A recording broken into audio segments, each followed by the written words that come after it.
Ambassador Sudjadnan was appointed the ambassador to the United States in January of this year.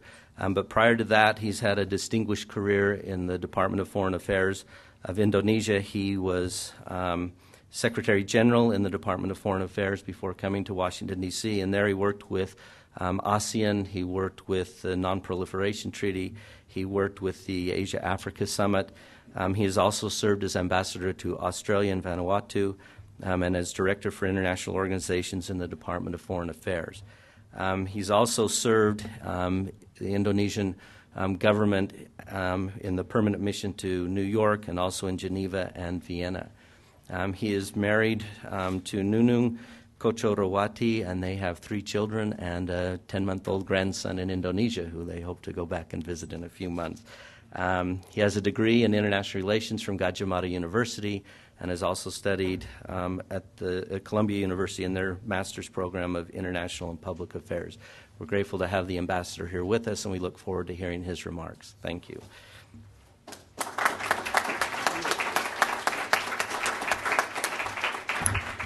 Thank you very much for the introduction, and I really would like to say that I'm very pleased to be given this opportunity to share with you of my thinking about the relations between United States and Indonesia. And being a student of IR, even more so, I am very pleased to talk with the student at the same discipline. So to begin with, let me say that for Indonesian ambassador to be posted in a post in a place like Washington, D.C., from the very beginning, I was thinking that what people like us have to do is to place the relations of Indonesia and United States in the context of the global foreign policy of this country. Why so? Because I am fully aware of the magnitude of the foreign policy outreach, the military outreach, and all those sort of capacity of this country to deal with all countries in the world, including also Indonesia. So besides thinking about relations in terms of bilateral relations between the two countries, people like us have also to think about the bilateral relations between the two countries in the context of global foreign policy of United States. And by having such a premise in my mind, I would like to begin by offering you my perspective on the relations between the two in the context of what I call as power sharing configurations, of countries in Asia of today.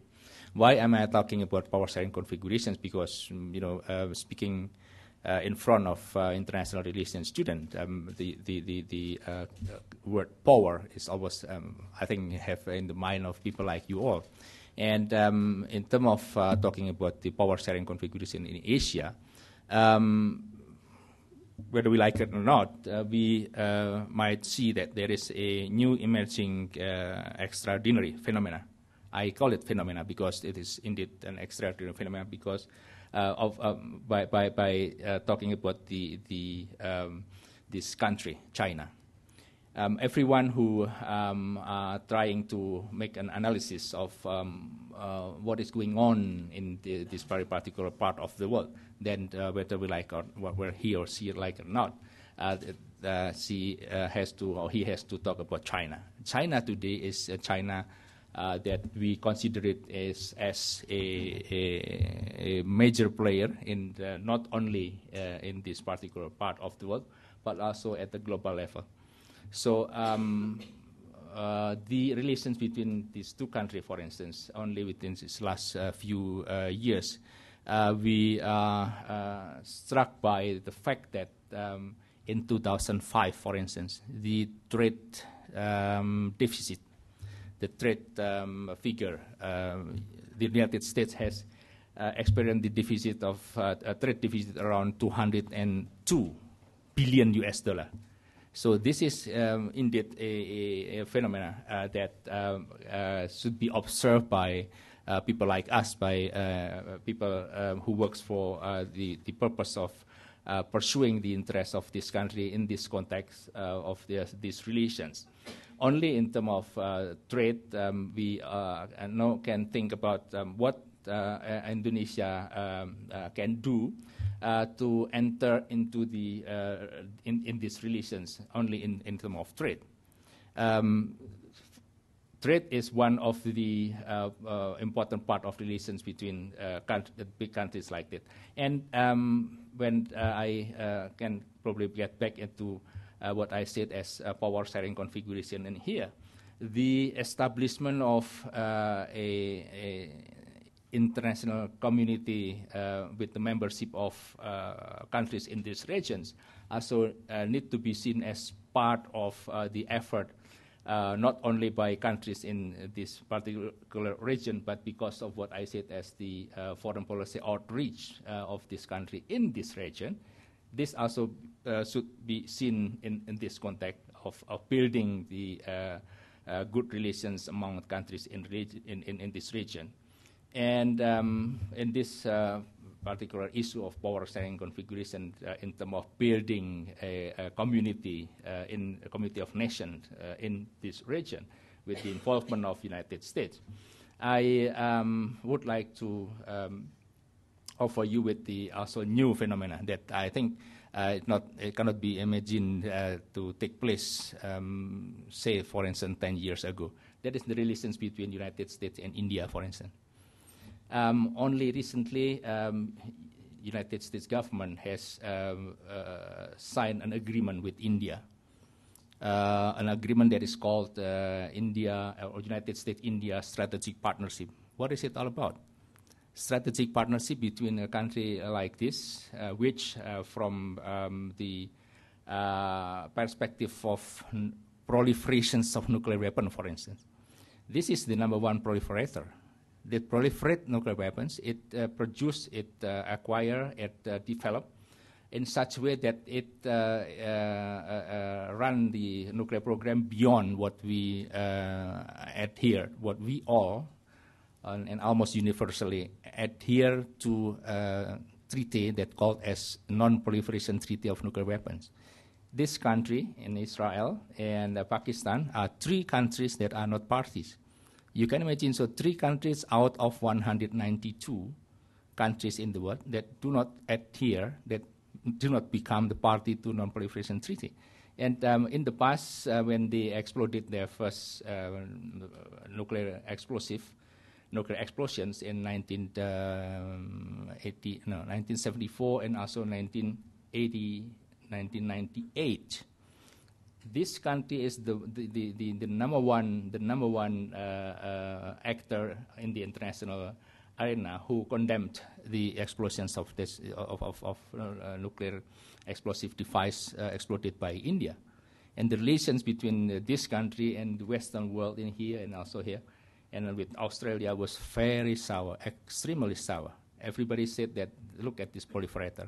Everybody hate, but yet. And only in 2004, strategic partnership agreement is being signed by United States and India. So there must be something happening in this particular part of the world in terms of the foreign policy outreach of this country. And for Indonesia, for people like me, then we have to see this as an opportunity and at the same time as a challenge, how we will place ourselves in this context. So when there is a new relationship between these two countries, and when there is a phenomena that is extraordinary, that's China with 9% growth, and of course something has to be done. That's in the mind of people like us as somebody who has the task to seize every opportunity for us to place ourselves, to place this country into a broader context of power sharing configurations in Asia. So with this, when United States have already engaged India, and as you know that United States has a very close relation with Japan as of 1951, when the two countries signed the peace agreement. And then as of that point in time, Japan developed itself in such a way that under the umbrella of under the nuclear umbrella of United States. He plays a very important role in this particular part of the world, in Asia. So there is India here, there is Japan here, and now look at this Korea. There is a problem in North Korea, but there is a friend in Korea, namely the South Korea, that is also being very intensively engaged by United States. So Korea here, Japan in here, and then India in here. So what about this? Well, we think that we can become part of the overall configurations in Asia by saying that we also have a strategic value in terms of the foreign policy being conducted by United States in this area.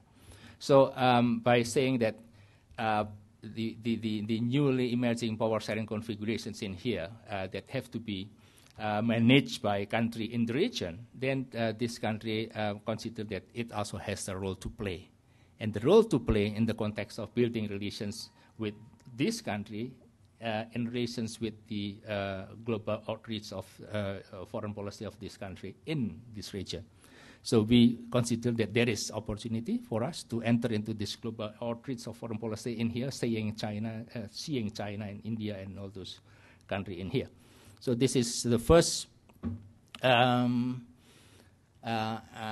areas that we might explore. Is there anything Indonesia can do to create a stable, peaceful, and wealthy relations in this area? Yes, we do, because we thought that we are worthy. With this 220 million people live in here. In India with 900 million, and here 220. Why? How can we not say that we are not valuable enough to enter into this building of relations in here? Because we thought that we are, having so many things to offer, resources and people, and also different kind of potential that we have. So this is the first. That is the power sharing configurations, then the building relations among countries in this region in the context of foreign policy outreach of United States. We have found that we might probably be part of the game. Second, I would like to talk about what Indonesia is today. That is Indonesia, which have just been turned from authoritarian,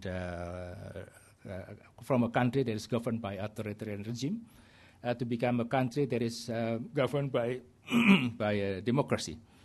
Back to the year of 2004, the first time in the Indonesian history, we elected a president and vice president directly. So Indonesian people, a large number of Indonesian people, elected president and vice president directly. Around 128 million Indonesians came to thousands of voting both to cast the vote for their president. And this is the first time in Indonesian history. We are very proud of that. If we talk about, say, for example, about your country here, United States, election is matter of routine, as of 200 years ago.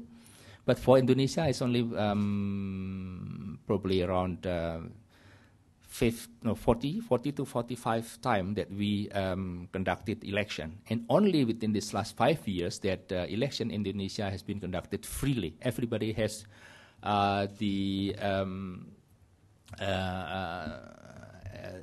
everybody has the opportunity to elect their leaders. And only the first time, 2004, that the Indonesian people elected their president and vice president directly.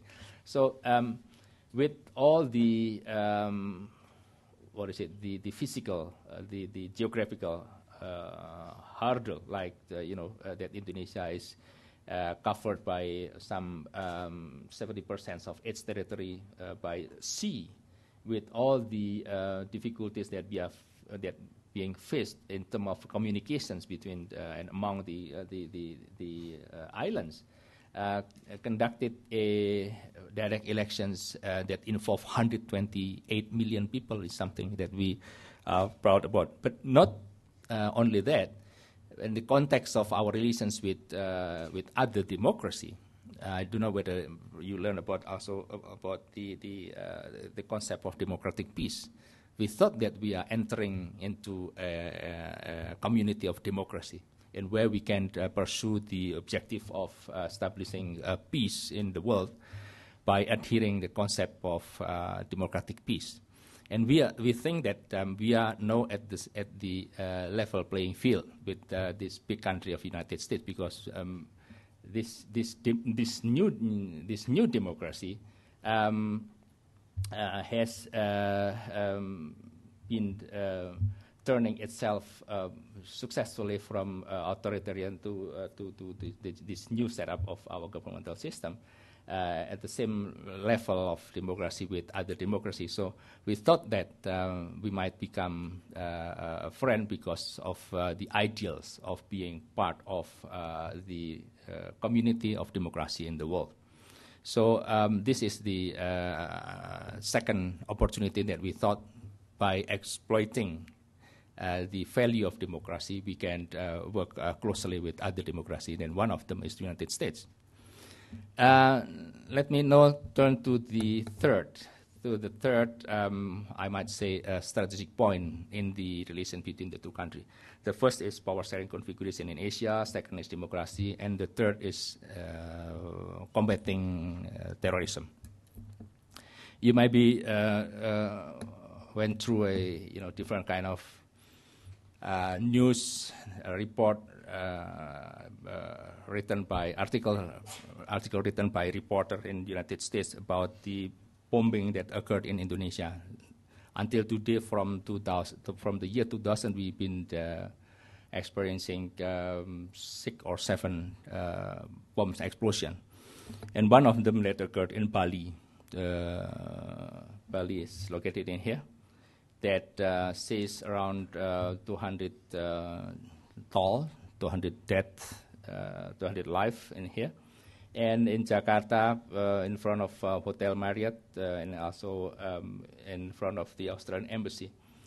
And as of that point in time, we thought that we are part of global effort to fight terrorism, because we are victim of terrorism. What we were astonished to know in the past, this country, and we in Indonesia, is being seen not as a victim of terrorism, but we are part of the terrorism. That's wrong, because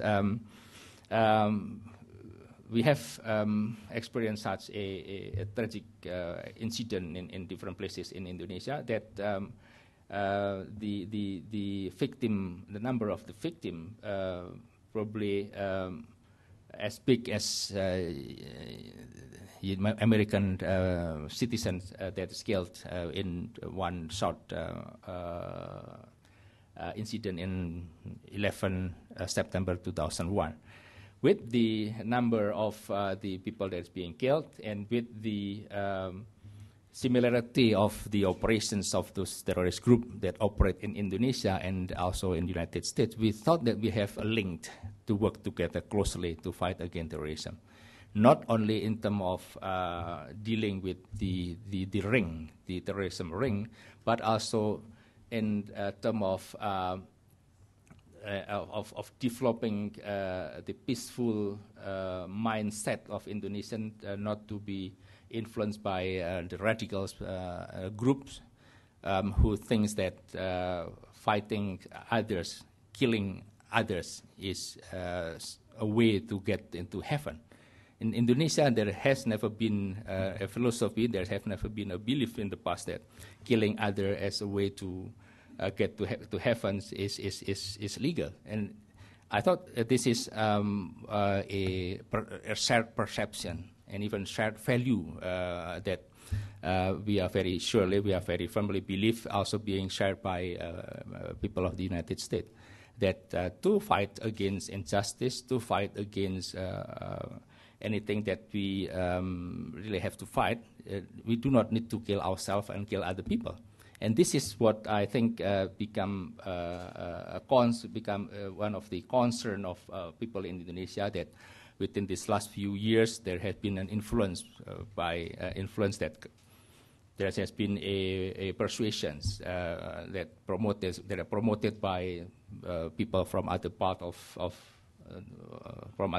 the world who come to Indonesia, saying that we have to fight against wombs, because we thought that we do not have enemy, we don't have people to hate. But then this kind of influence is now being spread by a group of people, and in this context, the trend of this influence that may lead people to think of committing acts of terrorism need to be fought by Indonesia. And this, I think, one strategic point for Indonesia to work closely with the United States. That is, and how to fight in real term against the ring of terrorists, and secondly to develop the peaceful mindset, peaceful thinking as a way to mitigate the influence of this radicalism. So that it will be, I think, that is the third strategic point between us that we can develop as being strategic point for the betterment of the relation between the two countries. So let me now come to the fourth. That is energy. This is very interesting. If I'm not mistaken, I download different kind of data in the computer. This country, in your country, United States, imported or consumed or imported approximately 15 to 18 million barrels of oil per day. And if you mana yang peta dunia, if you also make note of what is happening in terms of oil consumption needed by other countries, then you might see that you have a competitor that also need a lot of oil and gas for your industry and for your other purposes. Like for instance, this country, if you consume around, or you import around 15 to 18 million barrels per day, this country in 2003, 2004, consume around 3.5 million barrels per day. And nowadays, they consume around 5.5 million barrels per day. And then they probably will need more and more, around 15% increase per year. So in 2025, this country will probably consume oil at the same level as you are consuming today, 15 million barrels per day. And then look at this India. India now consume around 5.5 million barrels per day. And where those oil sources come from? It comes from off of this area. And yet in this very particular part of the Asian region, there are rich oil fields that are still being open for exploration. And with this 18 million barrels per day of oil, then this become potential supplier for United States in terms of oil, in terms of oil. And I am happily taking note of the relations in terms of supplying energy to United States, that in 2008, for the first time, Indonesia is going to become a gas supplier to United States through one of the port in here in Baha. We are going to supply around 3.7 million cubic feet per day for the West Coast gas consumption. So with the opening up of the link between between Indonesia, and especially a gas that come from this particular part of Indonesia, the Tangguh gas field, to be exported to here, then we have begun a relations that in the past unprecedented. This, I think, come to conclusions of my presentation to you, that at least there are 4 strategic points in the relations between the two countries that if the United States be willing to see those 4 as a potential, as a point, a strategic point for them to establish a better relation with Indonesia, of course that will benefit United States. And at the same time, Indonesia has also the opportunity exploiting the 4 strategic points which I talk about for them to get into the global outreach of the American foreign policy in such a way that we might get a better opportunity to develop the relations. I think I come to the end of my presentations, and if any one of you would like to ask a questions, you're most welcome. Sorry,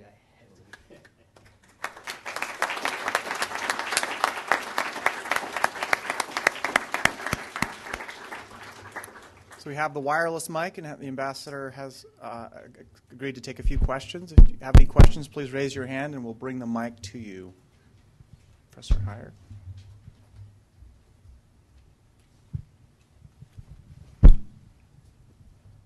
Thank you very much for your very interesting presentation. In the first part of your presentation, you outlined the strategic interests of the United States in its relations with India, Japan, and South Korea, and indicated that Indonesia was also interested in some strategic relationship in this context. The implication of your observations was that somehow China is a motivating reason behind this. I want to know, does Indonesia still perceive China as a threat in East Asia, and does the rise of China have implications which cause concern among Indonesians? Thank you very much. Well, I was talking about the power sharing configurations in Asia, not in the way of presenting you with one country threatening others, but I'm presenting this picture with a view to seeing the opportunity that can be developed by all countries in the region to build harmonious relations one another. So therefore, we took a very active role in ASEAN, as well as developing a very intensive relations with countries in the regions, not in terms of responding or reacting to a threat, but in terms of trying to build a stable and healthy relations amongst countries in the region. With this, I would like to say that this is not because of that we are being threatened, we feel being threatened, but we feel that there is opportunity with the growth of China. There is an opportunity for Indonesia, for countries in the regions, and for United States to establish a better environment for people in the regions, for each and everybody in the regions to reach a higher degree of welfare, for instance, of well-being. So I'm talking about the power sharing configurations in terms of there is an opportunity that is being opened up with the growth of China. Thank you.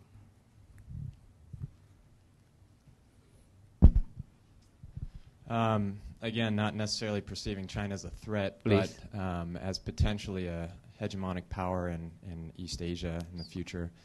How does Indonesia feel with Japan perhaps rearming itself and becoming more of an assertive power within the region? Will it welcome that kind of Japan, or are there, I don't know. Thank you. Very good questions.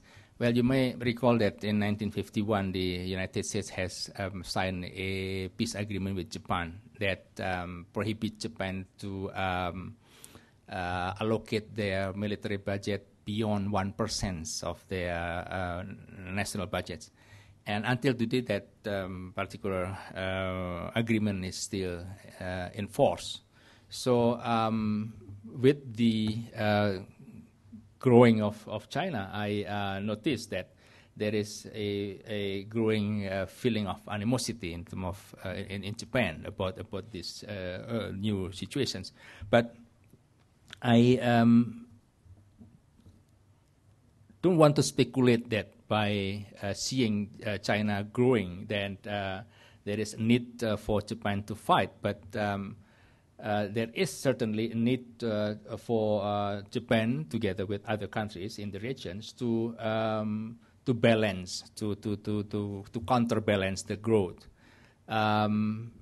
War and military means in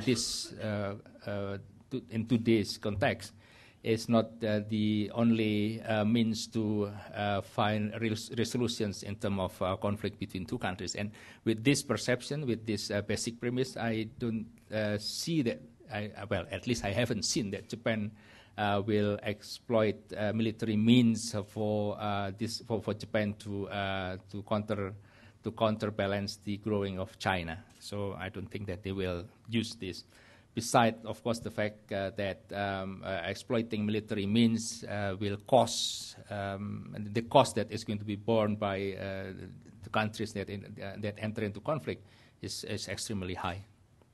Japan will always count in terms of yen, in dollar. Thank you. Yes, please.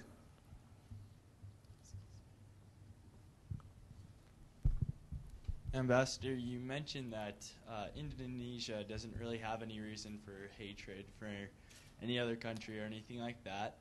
But you mentioned the spread of terrorism in Indonesia and that certain groups were spreading through.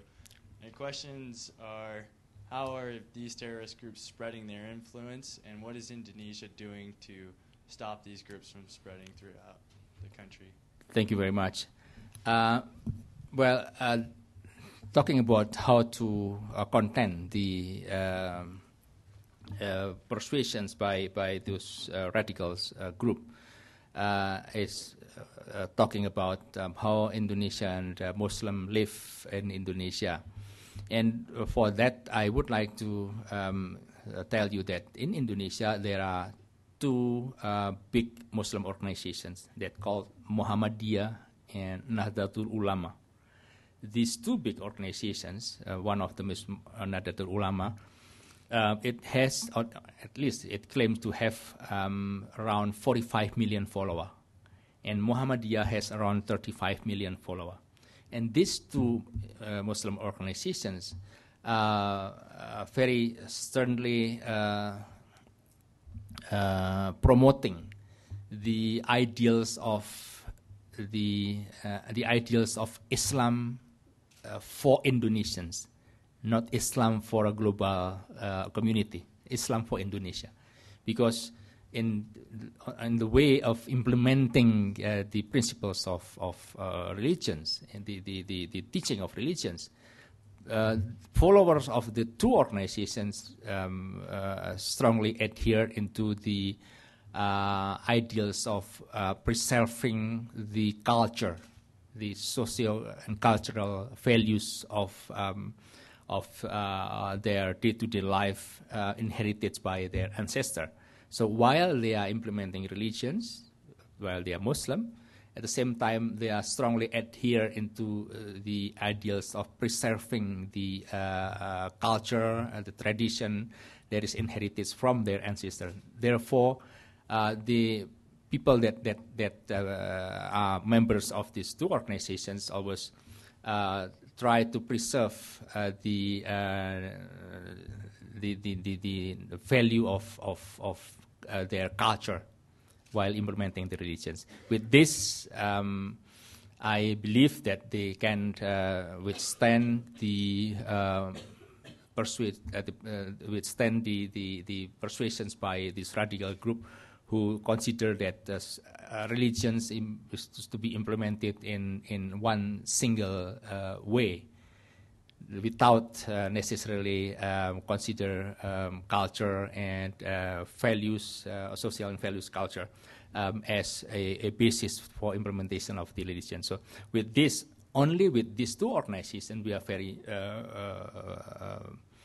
very optimistic that we can withstand the persuasions of those radicals group. Beyond these two organizations, of course, if I'm talking about two organizations that have around 80 million followers, we still have approximately around 75 million people in Indonesia who are Muslim, and yet without being member of the two organizations, consider that they live in Indonesia. They have to preserve the culture, the social values, and all those things. And with that, we are very firm. We believe that we will always live in a pluralistic society that will avoid the country to become fundamentalist-based operations in Asia, for instance. So with that, I really would like to say that the Islam in Indonesia, that Islam, we call it as Islam moderate, that would like to work closely, would like to be in a brotherhood relations with other religions, very strong in Indonesia, and this need to be nurtured, and friendship with other religions, other religious follower is in need in Indonesia for the purpose of contending this radicalism. Thank you. Any other questions? Well, I think we come to the end of our meeting this morning, and thank you very much for all your kind attention.